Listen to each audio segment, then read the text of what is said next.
চলো বাইরে যাই, গিয়ে তোমাদেরকে দেখাই সঞ্জীব কী করছে। আমাদের অর্ধেকটা উঠানটা হয়ে গেছে। তো এই যে এই রুমটা নতুন হয়েছে আমার, এটা ডাইনিং করেছি।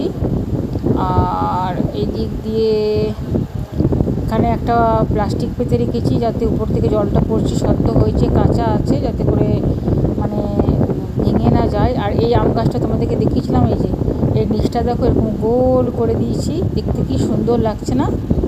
এটা একটু উঁচু করতে বলেছিলাম, কারণ ছিলাম না যে আমাদের যত ড্রেন আছে না সব আন্ডারগ্রাউন্ড করে দিয়েছি। ছোট্ট একটা নালি রেখেছি জাস্ট, এই নালিটা দিয়ে জল যাওয়ার জন্য, এই যে এইটুকুটা, বাদ বাকি একটা ড্রেনও কিন্তু পড়ে নাই। আর এখানে টাইম কল বসিয়েছি একটা, আর ওই দিকেও একটা কল বসিয়েছি যাতে কাজ করতে একটু সুবিধা হয়। যারা আমার বাড়িতে কাজ করে তাদেরও সুবিধা হয়, আমারও সুবিধা হয়, সবাই মিলে জুলেই কাজ করি বাড়িতে। তো এখানেও একটা কল বসিয়েছি, এই যে এখানে কোনাটাতে একটা কল বসিয়েছি। আর এই পাশটা সব কচু গাছগুলো লাগানো ছিল, তোমাদেরকে এর আগে দেখিয়েছি আমি। দেখো এখানে একটা গাছের কোনো নামও নিশান নাই, সব তুলে দেওয়া হয়েছে, সব পাকা করে দেওয়া হয়েছে। আর সঞ্জীব আছে ওই দিকটাতে, ও বোধহয় গাছে জল দিচ্ছে। চলো তোমাদেরকে নিয়ে যাই, কি সুন্দর দেখতে লাগছে না জায়গাটা। এবার রঙটা বাকি আছে, এখনও কাজ কিছু বাকি আছে। এই রাজমিস্ত্রিদের কাজ হয়ে গেলে রং মিস্ত্রি ঢুকবে। এই যে সঞ্জীবকে দেখো এখানে এই যে জল দিতে বসেছে। আর আমার এখানে এই যে ইয়েগুলো ছিল, জুতো রাখার সেলফগুলো তোমাদেরকে আগে দেখিয়েছিলাম, এগুলো সব ভেঙে দেওয়া হয়েছে, কারণ এটা অনেকটা উঁচু হবে। এটা সোল্ডিংটা আজকে করলো, কালকে এই জায়গাটা ঢালাই হবে। আর সঞ্জীব প্রতিদিন ওরা যাওয়ার পর ওর একটা কাজ হচ্ছে, যখনই বাড়িতে থাকবে এই যে জল দেওয়া, একটা নেশার মতন হয়ে গেছে।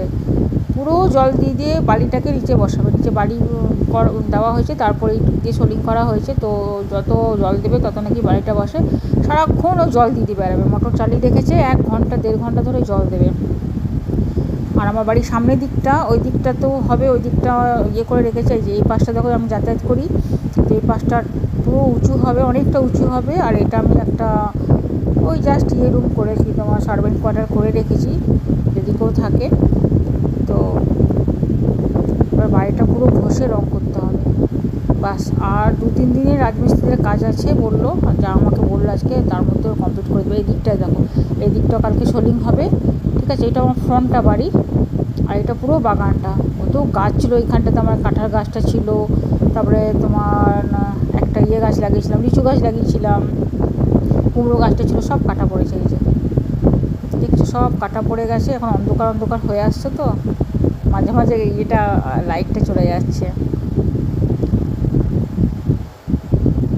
তো এটা কালকে পুরোটা ঢালাই হবে একসাথে। এই গাছগুলো আমাদের না, অবশ্যই গাছগুলো পাশের বাড়ি কাকুদের। চলো এবার ওই দিকটায় যাই। সঞ্জীব জল দিতেই ব্যস্ত, দেখেছো।